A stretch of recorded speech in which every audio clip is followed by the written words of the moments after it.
Sudah itu nggak lama, nggak butuh waktu yang lama. Kondisi kita itu makin makin nggak nyaman. Yang ini datang, sensasi itu datang. Lah, kalau begini terus ya mungkin ini yang bikin lama penyakit asam lambung itu nggak sembuh.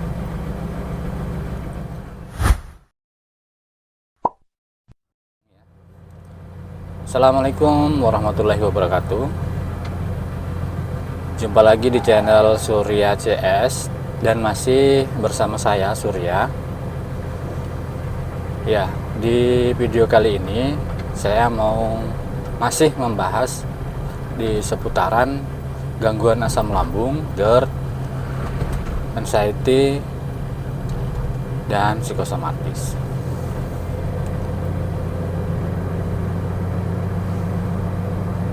Apa kabar teman-teman semuanya? Mudah-mudahan kabarnya selalu baik ya. Makin sehat dan terus membaik. Jangan lupa berdoa dan berusaha supaya kita lekas membaik, lekas sehat ya. Dan terus lakukan aktivitas meskipun aktivitas itu tidak terlalu berat ya. Lakukan aktivitas yang ringan-ringan saja, jangan memaksakan tenaga kita ya, karena memang kondisi kita itu memang belum bisa dipaksakan dalam hal pekerjaan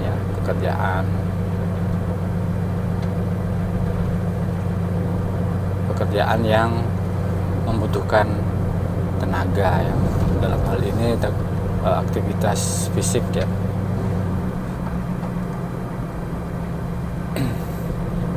Ya, di video kali ini saya mau berbagi pengalaman lagi ya, apa yang saya lakukan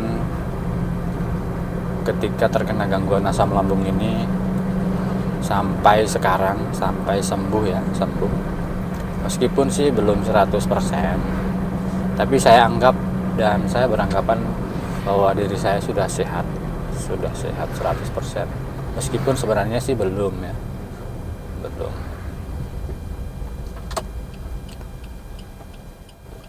Ya, saya masih dalam perjalanan juga sambil bercerita ya.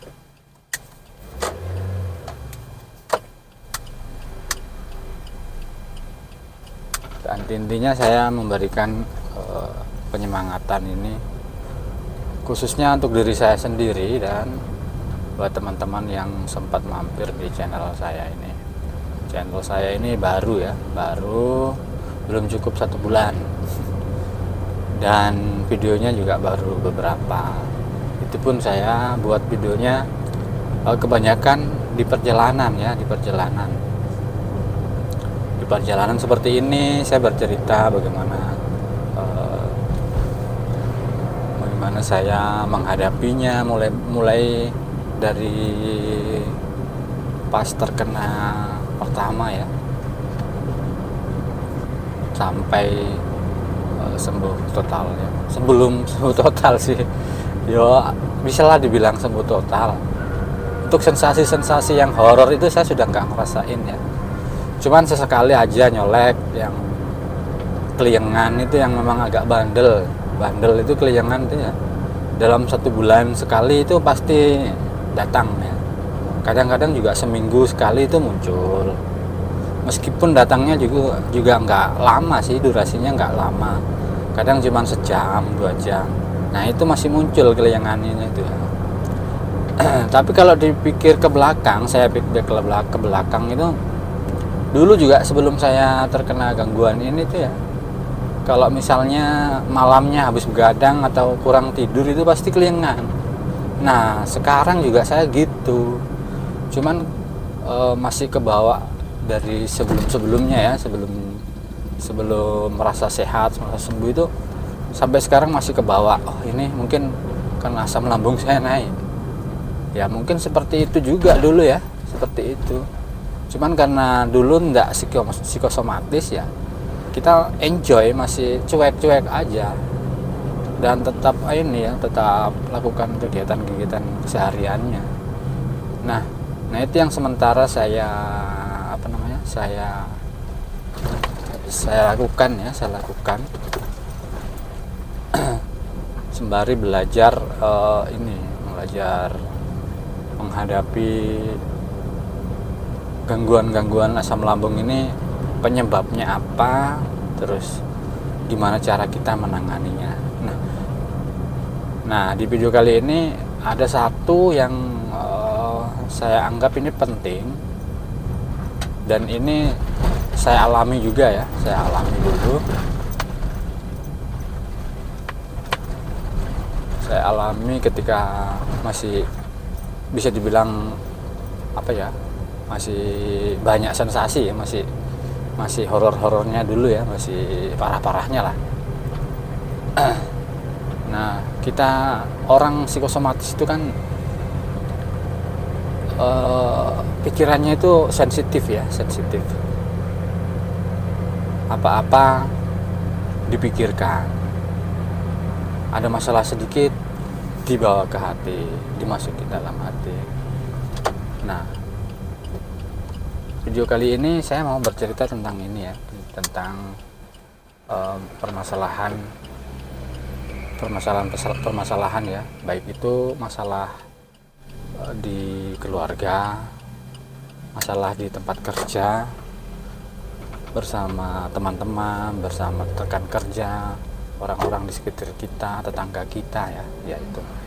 Nah salah satunya yaitu bagaimana cara kita mengendalikan emosi. Nah ini karena berpengaruh sekali dengan gejala-gejala asam lambung ini ya, maksudnya berpengaruh sekali dengan naik dan normalnya kadar asam lambung yang ada pada tubuh kita.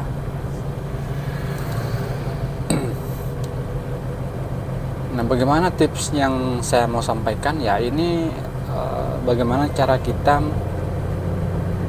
mengolah, mensiasati rasa amarah kita ini ya, bukan amarah sih, emosi, rasa emosi kita ini, bagaimana cara mengelolanya. Kalaupun tidak bisa mengelolanya ya kita harus menghindar, kita hindari aja ya. Misalnya ada keributan di luar sana ya kita nggak usah ikut-ikutan lah, nggak penting juga ya, mending kita kabur, kita menghindar. Begitu juga dengan masalah-masalah keluarga, misalnya di keluarga kita bersama saudara-saudara kita, orang tua kita, pasangan kita ya, sebisa mungkin kita hindari dan jangan terlarut dengan itu ya, maksudnya kita bisa mengendalikan kita ya, kalaupun itu bisa dibicarakan dengan baik-baik ya harus bicara baik-baik saja, nggak perlu misalnya pasangan itu bisa dibilang marah atau lagi ngambek. Kalau saya kan kebetulan laki-laki, nah pasangannya kan perempuan. Nah, perempuan itu kan ada saat-saat tertentu yang mungkin butuh dimengerti lah, mungkin lagi naik tensinya ketika lagi biasa kan kalau lagi mens itu kan memang dia sensitif juga sih, dia sensitif dan gampang emosi, gampang marah. Nah sebisa mungkin bagaimana kita menghadapinya itu dengan slow, dengan santai ya. Kalaupun tidak bisa ya kita harus mengalah, kita menghindar aja, dan yang penting itu jangan kita bawa dalam hati ya, maksudnya kita harus enjoy saja dengan keadaan pasangan kita ya. Sebisa mungkin jangan marah juga, jangan malah marah kita, nggak usah marah. Kendalikan emosi kita ya. Itu pengendalian emosi ini yang memang sulit sih, bukan agak sulit ya, sulit bagi saya, sulit sekali. Nah ini sementara saya terapkan juga ya, masih saya terapkan dari dulu sih sebenarnya, cuman untuk sampai ke arah itu memang prosesnya kan agak sulit bahkan sulit sekali ya. Yang namanya emosi itu kan terbawa dari sifat sikap kita ya, sifat keseharian kita seperti apa, sikap kita bagaimana. Nah itu memang sulit dikontrol, tapi sebisa mungkin kalaupun itu tidak baik, kan lebih bagus kalau kita rubah ya, sedikit demi sedikit kita harus berusaha untuk merubahnya.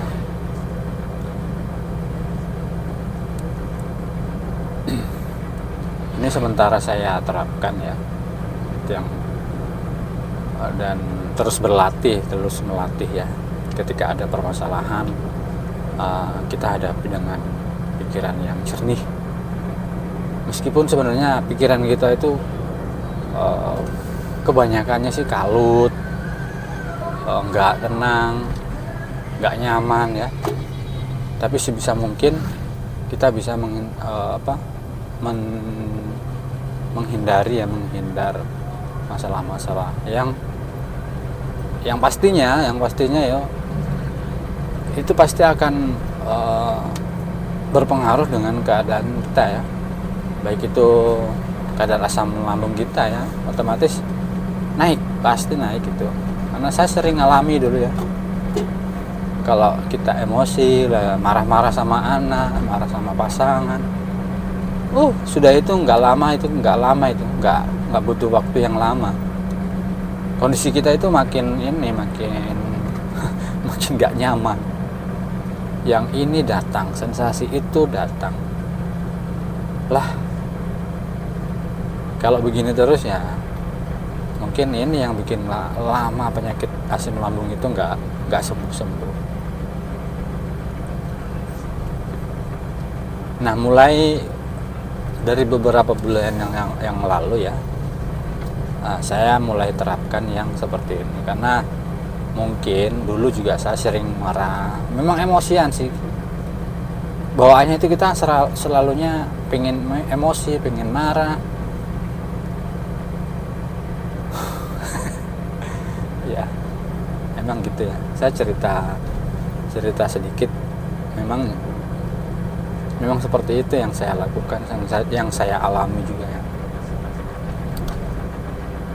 Dan mudah-mudahan buat teman-teman semuanya bisa jadi pelajaran, khususnya buat saya sendiri ya, yang belum sembuh juga, yang sudah lama nggak sembuh, belum ada perbaikan ya. Coba terapkan yang saya sampaikan tadi ya, karena emosi itu memang sikap kita yang sudah tertanam sejak kecil ya, sifat kita, sikap kita. Nah itu memang agak sulit, dan bukan cuma agak sulit, memang sulit untuk dikontrol dan dikendalikan. Tapi setidaknya kita harus tetap berusaha bagaimana caranya membuat diri kita itu lebih tenang ya, lebih nggak emosional gitu ya.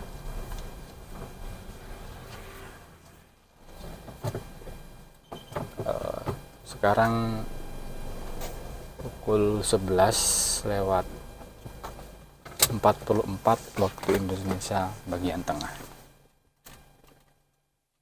Di tempat saya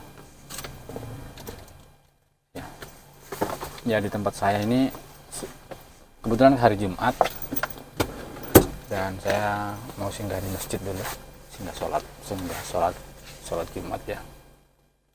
Sebelum sholat kita berbagi sebentar lagi ya. Di videonya ini sudah 15 menit, sekitar 15 menit. Mudah-mudahan nggak kepanjangan, dan nantinya saya bisa ngupload hari ini juga ya.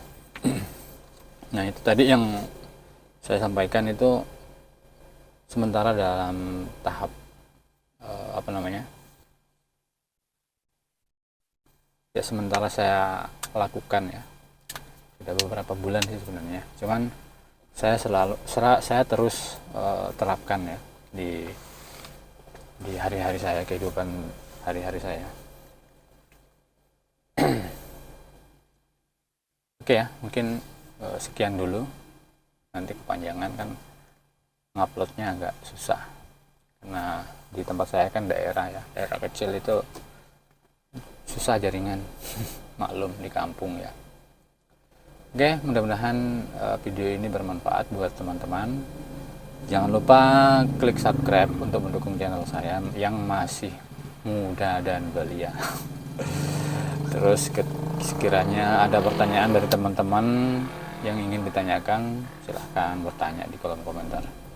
Terus di deskripsi juga ada kontak saya, silahkan klik linknya, nanti akan diarahkan ke WhatsApp saya ya, dan itu saya sendiri yang pegang. Baik, terima kasih atas supportnya teman-teman yang sudah subscribe di channel saya, dan semoga teman-teman semuanya lekas sehat dan segera dipulihkan seperti sedia kala oleh Allah Subhanahu wa taala. Oke, dari saya, assalamualaikum warahmatullahi wabarakatuh. Tetap semangat.